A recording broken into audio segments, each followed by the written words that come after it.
So I'm a big Robocop fan, the original Robocop, as most I think most nerds are.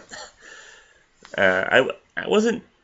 I guess I kind of have to say I was kind of inherently against the Robocop remake from the start. I finally saw it. It's on Netflix, so I finally got a chance to watch it today. Actually, I can't say it was bad. It really wasn't a bad movie. There's some weird parts I'll get into, but if it was just like generic action robot man the movie, I think it would have been fine. It was almost like it wasn't even that much like RoboCop. Honestly, it was almost like there was a script for a movie called like Android Man, and then they were like, wait a minute, what if we just call this RoboCop? And they just changed some of the names and stuff. But it was okay.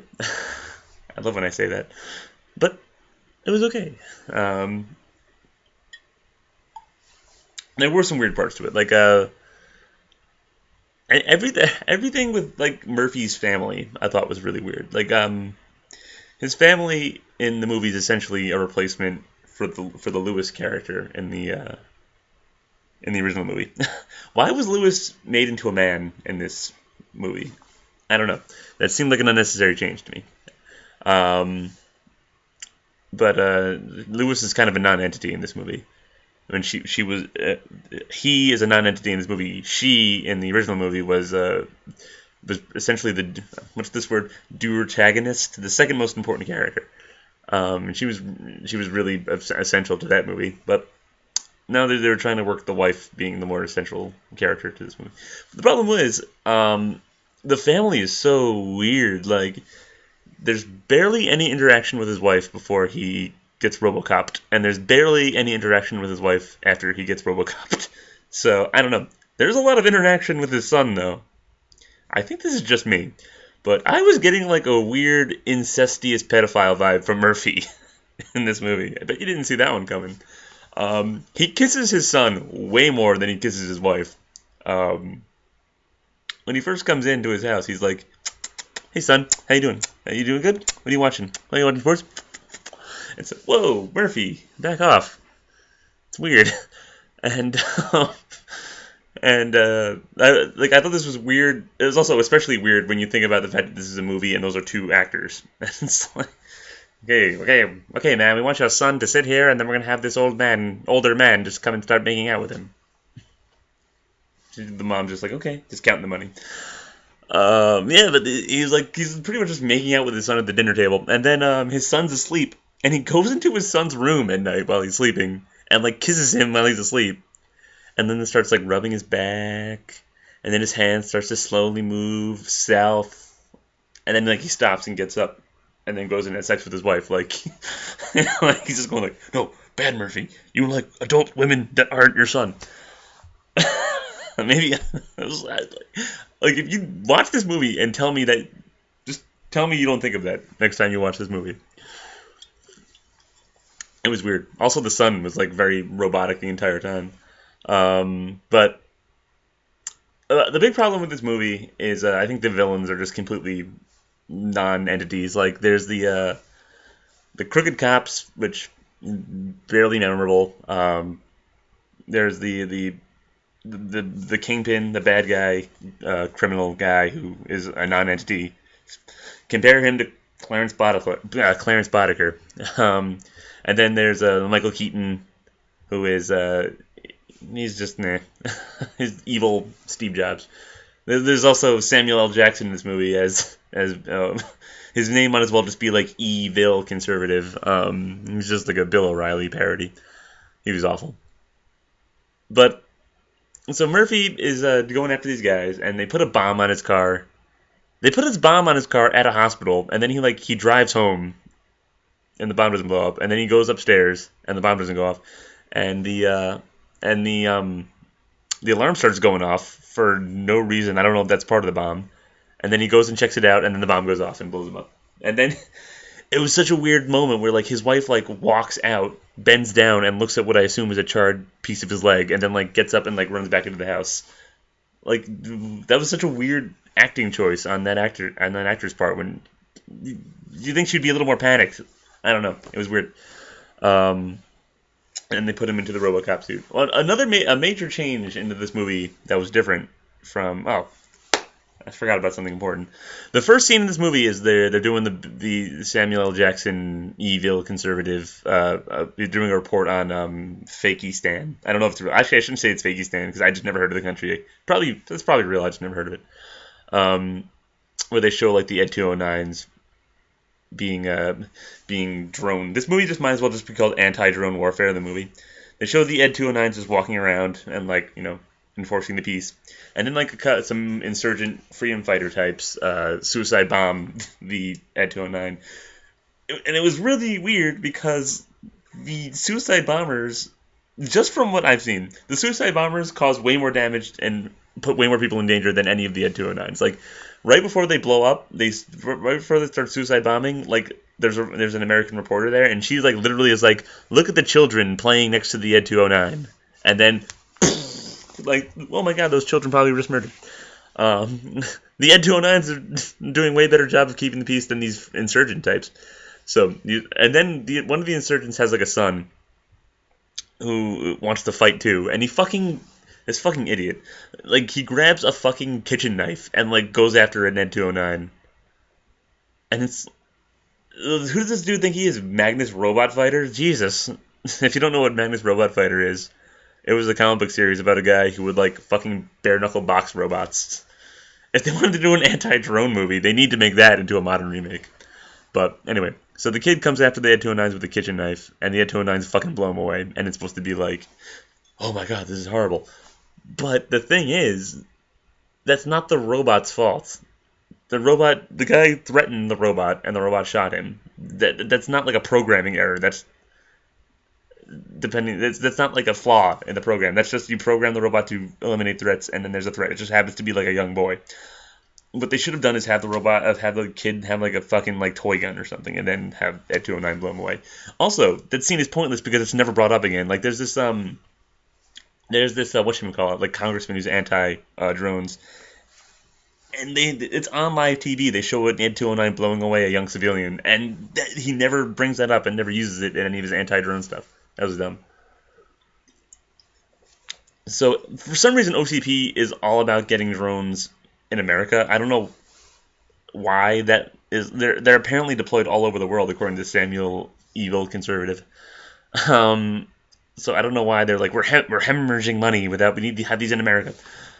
It's weird. And they're like, Detroit is the most crime-ridden city in America. Detroit looks fine. It doesn't look any more crime-ridden than anywhere else. So that was completely dumb. About half this movie actually. This is the part I liked. Half this movie is about Murphy being constructed and like trained, and like they're experimenting in labs about like what Murphy can do, or what RoboCop can do, I should say. It's very different than the original movie where it was just it was a very memorable scene, but it was like a little quick scene of him being built, and then like when he was built. In the original RoboCop, the human part of RoboCop was essentially just a facade. He really was just a robot with like a human facade. And then the point of the movie is him slowly kind of regaining his humanity. And it was kind of the opposite, where he retained his humanity from the get-go, and then he slowly started losing it. And that was kind of the plot of the movie. Which, if you're going to remake a movie, it's definitely better to switch things up like that. You just don't want to do a point-for-point remake. When he first woke up as RoboCop, and Gary Oldman's like unhook him, and then he starts like choking out Gary Oldman. He's like, what did you do to me? And then he like lets go and starts running away and going on a rampage to the laboratory, and they're like, shut him down. But Gary Oldman's like, no, let him go and let him run, let him play. I was like, what? This dude's going on a cyber fueled rampage. We shouldn't. Maybe we should shut him down. Eventually they do shut him down, but it was dumb. And they also introduced the Rorschach, Jackie Earl Haley, whatever his name is. He played Rorschach in the Watchmen movie. He plays this guy who runs the Ed 209s and these other humanoid robots, and he just hates fucking RoboCop for no reason. He hates RoboCop for no fucking reason. Like they never say like he just hates him. I don't know if there's an implication that like he's afraid that RoboCop's gonna like replace him or something along those lines. Not really. He just is just like, fuck you, RoboCop. It does lead to a scene that I found very humorous. Was he was putting RoboCop through like the same training that he puts his robots through, and he's like I like to listen to music while I work, and then he plays "If I Only Had a Heart" from The Wizard of Oz. It's pretty funny. One of the gross, like, okay, speaking of only having a heart, this fucking scene, when Gary Oldman, Gary Oldman's the guy who makes all the robots, all the human robotic body parts. When Gary Oldman finally talks to him for the first time, Murphy's like, "Show me," and Gary Oldman's like, "Okay," pulls a lever, a mirror rises up, and RoboCop just gets like deconstructed, where to the point where he's literally just a head and a pair of lungs, and presumably a heart and like one hand. Like that should not be. That should be like 27,000 on the itinerary of things to do with Murphy. Like I don't think it was a good idea to show him that right off the bat. I think maybe they should have like eased him into the idea. And then, oh god, it was a very weird, creepy image. It was very, very cool, actually. It was very shocking. That was probably the most shocking thing in this movie. This movie is plays it very safe most of the time. But that was a damn shocking moment. And then, Michael Keaton plays this like a evil Steve Jobs type. But the thing is, like, he's like a little scumbaggy a little bit, but he's never evil enough that I'm like, I hope RoboCop kills this fucker. Even at the end when he's like, we need to kill RoboCop, I still was like, he's not that evil. Especially in comparison to the old man and Clarence Boddicker and the other dick guy. I forget his name. Yeah, but again, that's a problem all around with his villains. Like Clarence Boddicker's gang, you kind of remember each one. Like you don't remember their names, but you can remember like there's the guy with the annoying laugh, and then there's like the guy with the leather jacket who gets like melted, and there's Bobby.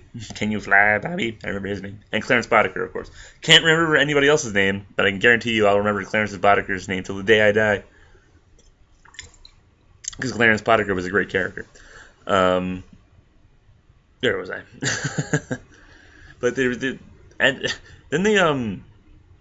because the Michael Keaton character, they're being satirical, but they're being satirical about things that they themselves are doing. I'm talking about the filmmakers. Like they have like Michael Keaton being like, let's put him in black, like as a little poke at designed by committee, make things slick and black and cool. But this movie was designed by committee, make things slick and black and cool. So there's a fine line between being satirical and being self-referential.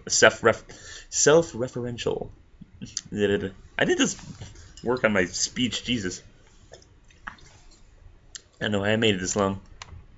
But so they put the black on him, and then they do this bit where they're like, it's the illusion of free will, it's the system, and that never really comes into play. They put this thing in his brain that creates the illusion of free will, and the computer's really making all the decisions for him.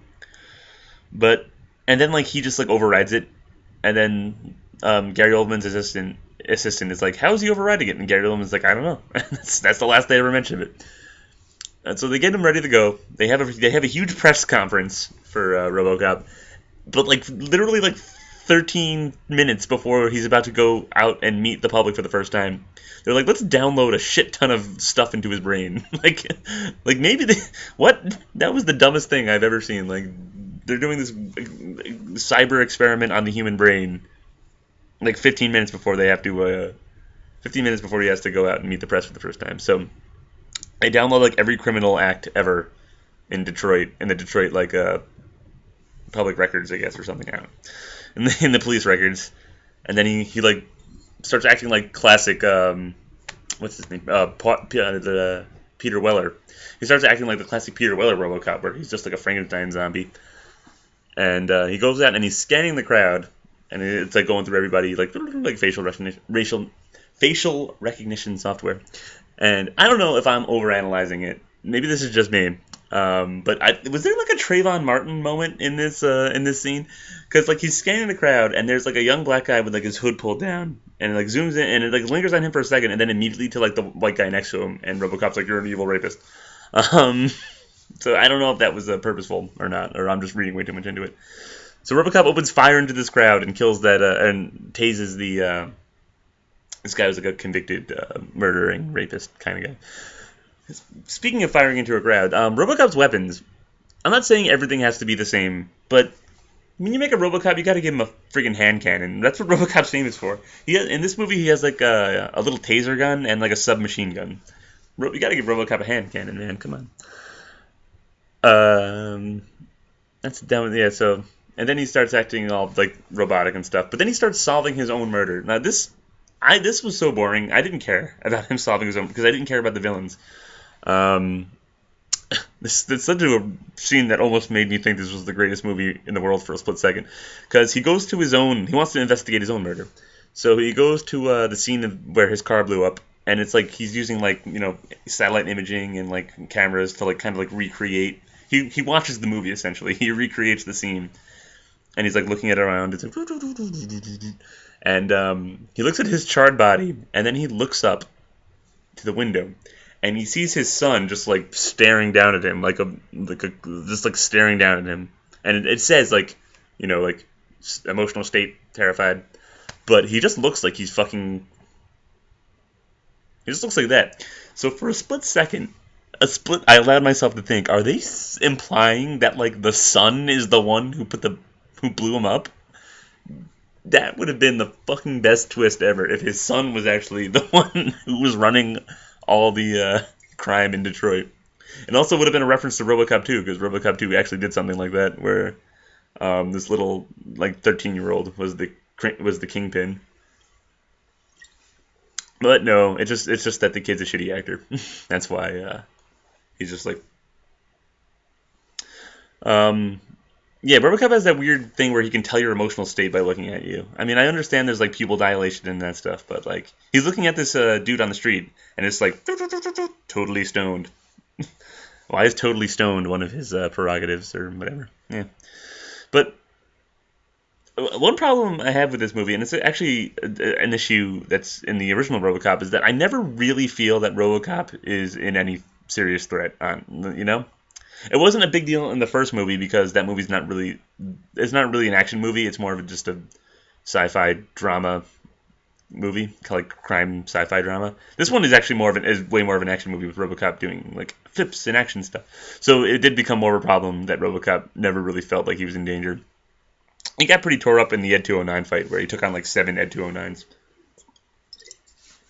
Oh, that's another weird issue, is that the Ed 209s are totally A-okay in this movie. Like, they're like in the original series, the Ed 209s were complete fuck-ups of engineering and programming. In this movie, they seem to work 100% perfectly. Like, they seem really on the ball. Like, I don't know. It seemed weird. But what else? Yeah, and then at the end, Michael Keaton's on the roof, and RoboCop's family is there. They're not being kidnapped or anything. Michael Keaton is just like, well, I could theoretically threaten your family, just saying. Also, they were setting up this thing with they have like red wristbands that makes you like a red target or something. And that means OCP robots can't shoot you. But for some reason, RoboCop could just like power through it with the human soul. With the power of the human soul can like power through his programming. It was dumb. It was way better in the original movie where like someone deletes the code. Oh no, it's he can't in the original movie. He can't shoot OCP personnel, and then when the bad guy he's trying to like kill the bad guy, and then the bad guy's boss fires him, and then he's not OCP personnel anymore, and he can shoot. See, that's an actual clever thing to do, not just bullshit like the human heart can overcome all. That was dumb. And the movie ends with Samuel, evil conservative. And he's actually going full Samuel L. Jackson. He's like, these motherfucking drones and this motherfucking bullshit. That's my Samuel L. Jackson impression. It was good, right? And it ended on him, and he was like the worst part of the movie. So either way, it was actually. I'm coming off more negative. I feel like I do this a lot. I'm coming off more negative than I mean to. It was a pretty good movie. I recant my statement of saying that RoboCop's not a movie that needed to be remade, because this movie did explore a lot of things that the original one didn't do, like AI and stuff. RoboCop touched on that a little bit, but not so much. And like the building of him, that was really interesting to see. and like the training of him, that was really interesting. And there's a lot of stuff we can do with computers now and robotics now that we couldn't do then, even though it was set in the future. But um, so there's a lot of things that you could still do with RoboCop. I haven't heard if they're doing a sequel. I would be interested in the sequel. But the thing is that they kind of already have done Murphy's arc. You know, again, this is like the specter of the original series is still on here. They had finished Murphy's arc in the first movie, so when you made RoboCop 2, they had to like. It was kind of funny what they did with him, but still, it was the first RoboCop movie is kind of like a perfect movie, and this one is an okay movie.